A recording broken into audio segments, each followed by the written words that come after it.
Sem Valentina Praprotnik, vodja uredništva in danes sta z mano na predstavitvi tudi dr. Marina Rugel in magister Gregor Pavlič, ki sta oba sodelovala pri nastanku zbirke Matematika 1 v srednji šoli. Danes vam bomo to zbirko bolj podrobno predstavili, bi pa rada uvodoma povedala tudi, da avtorska skupina zdaj pospešeno pripravlja tudi zbirko za drugi letnik. Avtorja zbirke za prvi letnik sta dr. Marina Rugel in Rok Lipnik, oba profesorja matematike z dolgoletnimi izkušnjami. Kot sourednik pa je zbirko Matematika 1 uredil gospod Gregor Pavlič, ki mu zdaj tudi predajam besedo.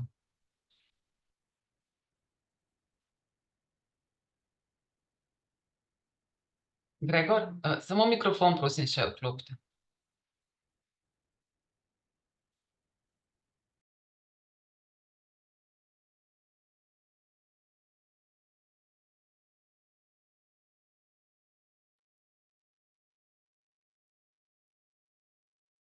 Zdaj pa bo, ne? Ja, zdaj se pa sliši, se sliši, ja. O doktor Marini Rugel po mojem ni treba veliko govoriti, ker je znana kot avtorica 20 oziroma soavtorica 16 učbenikov, najprej za srednje tehniške šole in potem za 4 za gimnazije in potem še enkrat 4 tehnične, ko je bila prenova, in še enkrat 4 gimnazijske, ko je bila prenova. Ima veliko izkušenj, ves čas že poučuje in se mi zdi, da je zelo dobra oseba za pisanje takih publikacij. Rok Lipnik je pa soavtor, je pa malo mlajši, ima pa veliko izkušenj na področju formativnega spremljanja, kar se zadnja leta v naše šolsko okolje vpeljuje, ko naj ne bi bilo tako bolj zadrto spraševanje oziroma spremljanje znanja, ampak je to bolj taka lepši, bolj učinkovit način. Zdaj, če povem kaj o knjigi, knjiga ima, torej zbirka nalog Matematika 1 ima 11 podpoglavij, vse skupaj obsega majhno več kot blizu 200 strani in ima kar 498 nalog. O tem, kako so naloge izbrane, bo več povedala soavtorica gospa Marina Rugel. Struktura knjige tudi prepuščam njej. Rad bi pa povedal, da knjiga ni učbenik, niti ni hibrid med učbenikom in zbirko vaj, ampak pri vsakem podpoglavju na začetku dijaki dobijo en zelo kratek vpogled v formule, ki jih bodo potrebovali, oziroma v tiste najbolj pomembne izreke, ki pridejo v poštev. Torej, knjiga ima vseeno majčkeno uvoda teorije, ampak ne kot učbenik, ampak samo kot najbolj pomembno, da ni treba potem gledati posebej za formule po kakšnih drugih tekstih. Nalog je precej, naloge so izbrane zelo lepo, zelo domišljeno, drugače pa se mi zdi, da bi najlažje več o strukturi knjige oziroma o tem, kako je bila sploh knjiga mišljena, kako je zasnovana, bi prepustil kar gospe Marini Rugel, zato ker jaz sem prišel v postopek izdajanja knjige malo kasneje, ker je bila prejšnja urednica na bolniški in so iskali nekoga, ki bi potem knjigo pripeljal do konca, in sem se potem vključil v delo šele nekaj mesecev pred izdajo. Zato kar prepuščam besedo zdaj gospe Marini Rugel.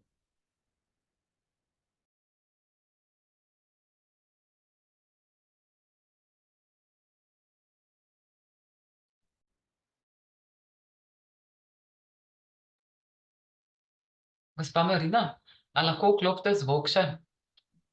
Ja, sem ga. Se slišimo? Ja, se slišimo.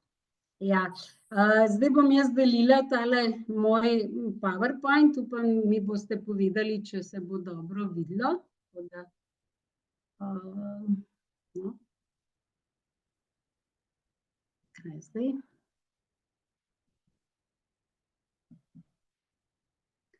Se vidi? Ja, se vidi. Ja. Ja, tukajle najprej na tej prvi strani imam predstavljeno tipično stran iz knjige. Seveda črke tukajle so malo, je pomanjšana cela zadeva, ker je knjiga precej večja. Ampak tole je ena taka tipična stran,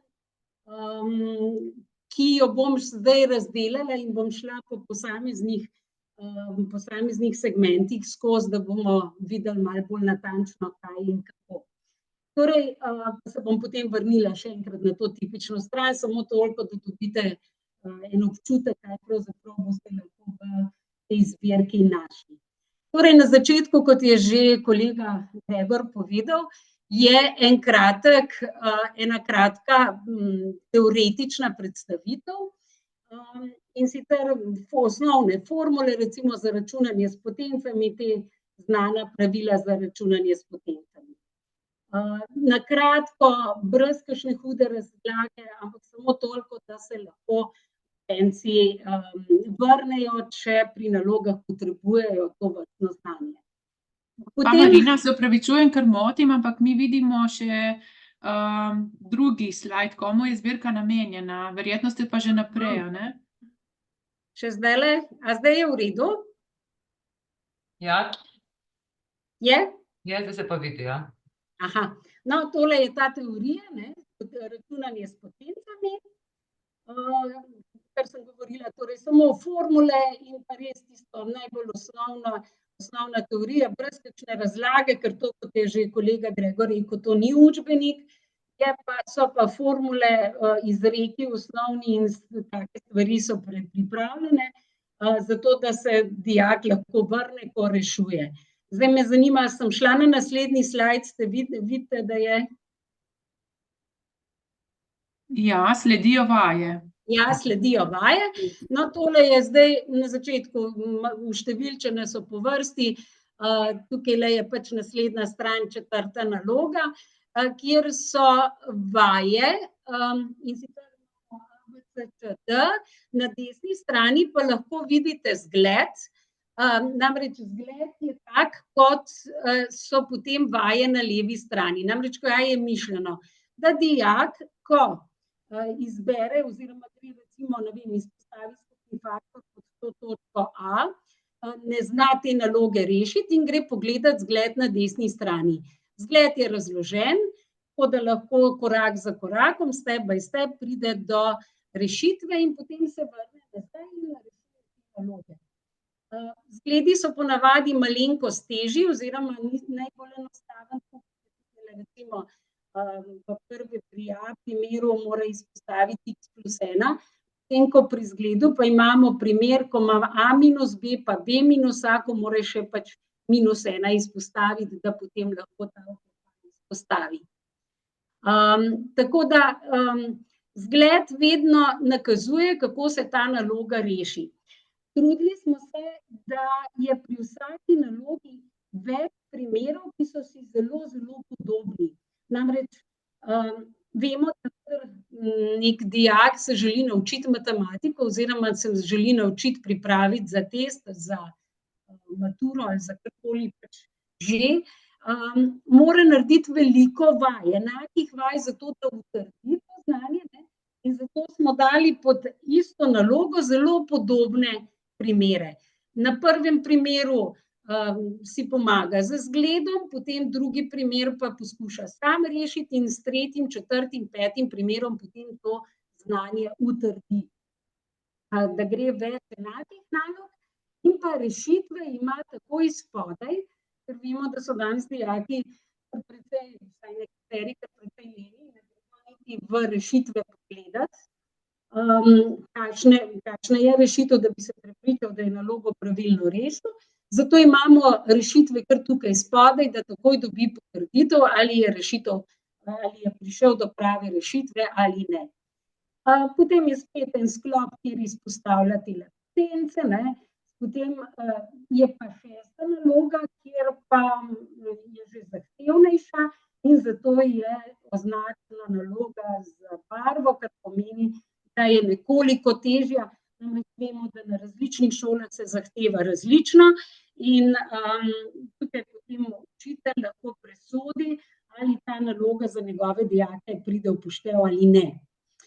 In vedno je na desni strani zgled, kako se naloga na levi rešuje. Če gremo naprej. Kot sem rekla, korak za korakom, tukaj sem vzela primer pri razstavljanju po Vietovem pravilu, ne. Na začetku so čisto enostavno Vietovo pravilo, potem naslednja naloga, 5. naloga zahteva, da vedno greš razstavljati po Vietu, izpostaviš skupni faktor. Tudi tale deklica na desni na to opozori, da najprej izpostavi skupni faktor. Medtem ko na levi strani je pa celo Vietovo pravilo tudi razloženo. Torej, res korak za korakom, potem sledijo bikvadrati, reševanje z bikvadrati, pa tako naprej. No, potem, ko si naredil že dovolj vaj, ko si usvojil to znanje, pa greš lahko preizkusiti svoje znanje. In sicer v rubriki Preizkusi svoje znanje je ena naloga, ki povzame oziroma ki zahteva znanje iz prejšnjih nalog, ki smo jih ponavljali oziroma upamo tudi naučili, ne. Tale Preizkusi svoje znanje je pa strukturiran približno tako, kot je ocenjevalni list pri maturi.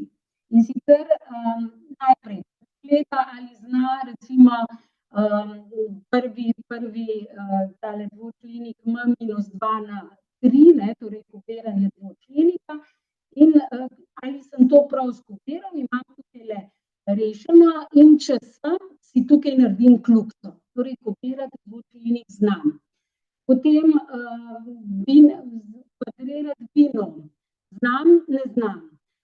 Pomnožim z oklepaj z 3m kvadrat. A sem pravilno zmnožil? A sem pravilno zmnožil razliko kvadratov? 4 minus 3m krat 4 plus 3m. Seveda nekateri bodo množili vsak člen z vsakim, potem bodo dobili 4 člene in se jim bo potem srednja dva med sabo odštela, ampak na koncu je dobil 16 minus 9m kvadrat.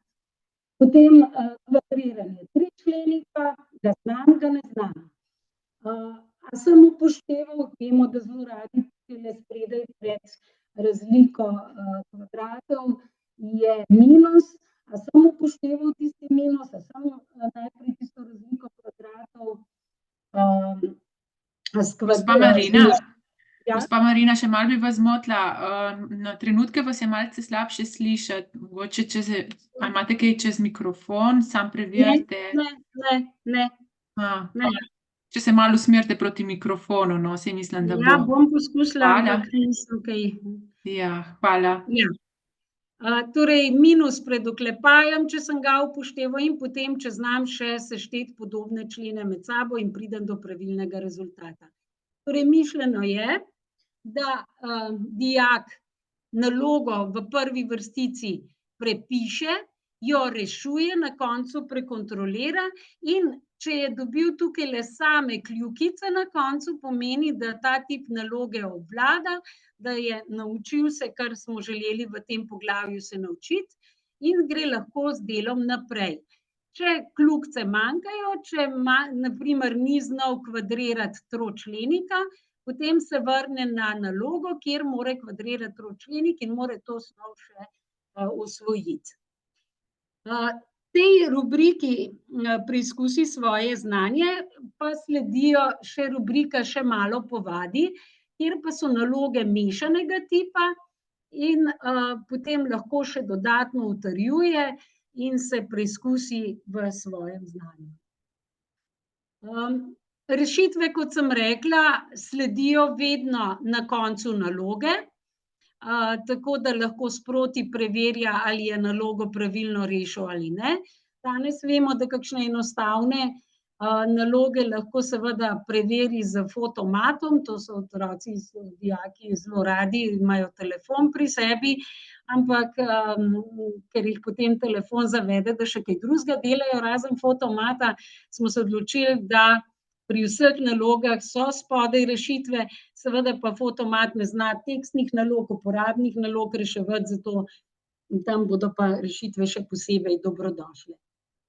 Če se še enkrat vrnem na tole tipično stran, zdaj, ko smo šli od rubrike do rubrike, torej na začetku kratka teorija, potem se začnejo vaje, se začnejo naloge, za vsako nalogo na koncu so rešitve, desno od naloge so zgledi, ki povedo, kako se naloge na levi rešujejo, in potem na koncu poglavja še preveri svoje znanje in še malo povadi.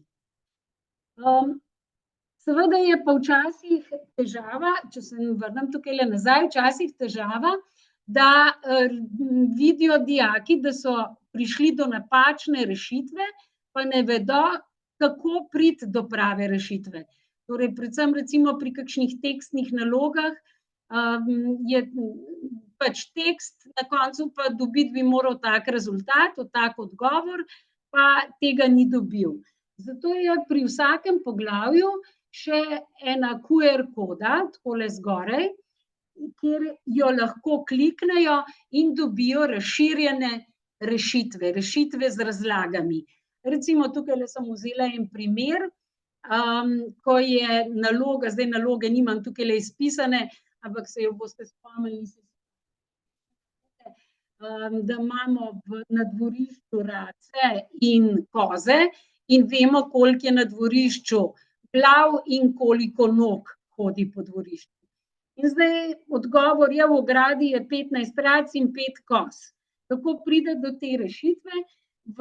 Če bodo kliknili na QR kodo, bodo lahko prebrali tole, kar zdaj tukaj piše. Torej, z X označimo število rac, z Y število koz. Iz naloge dobimo dve enačbi, vseh živali je X plus Y je 20. Vemo, da je 20 živali in da je vseh nog 50. Race prispevajo po 2 nogi, koze po 4, torej 2X plus 4Y je 50. In potem rešujemo sistem dveh enačb z dvema neznankama in še odgovor, da je v ogradi 15 rac in 5 koz. Tako, to je to. Na kratko predstavitev, zdaj pa verjetno bodo kakšna vprašanja, pa bova poskusila z Gregorjem odgovoriti še na vaša vprašanja. Hvala lepa za predstavitev. Mogoče, povem še to, da spodaj imate oblaček Q&A, questions and answers, lahko nam zastavite vprašanja tudi v tej rubriki. Mogoče, gospod Gregor, bi še vi kaj dodali čisto z uredniškega stališča, izkušnje? Se mi zdi, da je ta zbirka majčkeno drugačna, kot so ostale. Pri ostalih zbirkah je veliko nalog, sicer so urejene po tematiki, ampak nimajo pa zraven pomoči, kjer bi bil že zgled razložen. Mislim, da je to dodatna ugodnost za dijaka, ker sicer potem spet potrebuje kakšno pomoč. V tem primeru se pa lahko kar oslanja na zbirko samo. Se mi zdi, da je zbirka lepo oblikovana, da je kvalitetna in se mi zdi, da je zelo uporabna. Mogoče bi še jaz tukaj nekaj dodala zraven. Namreč, zdaj, kako naj bi se uporabljala ta zbirka? Ponavadi dijaki sprašujejo, kje pa lahko še najdem kakšne vaje, pa še kaj delam, ne? Zdaj, če imajo pri pouku učbenik, kjer so ponavadi tudi neko število vaj v učbeniku in dajemo za domače naloge iz učbenika, je pa to krasna priložnost za dodatne vaje, ker je naravnana tako, da lahko dijak dela sam. To se pravi, ima rešitve, ima razlage, ima zglede in tisti, ki želijo pač znanje nadgraditi, utrditi, dopolniti, lahko sami delajo s to zbirko vaj. Pravi primerna za samostojno uporabo, pa tudi za delo v razredu. Verjetno, če se profesor odloči, da jo da na seznam gradiv, bi jo lahko uporabljali tudi pri pouku.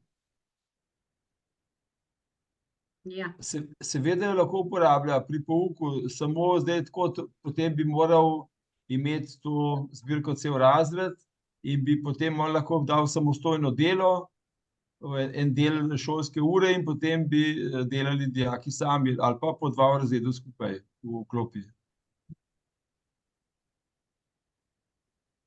Gledam, če imamo kakšno vprašanje. Zdaj, mogoče lahko v tej priliki še povemo, da nastaja zbirka za drugi letnik pospešeno.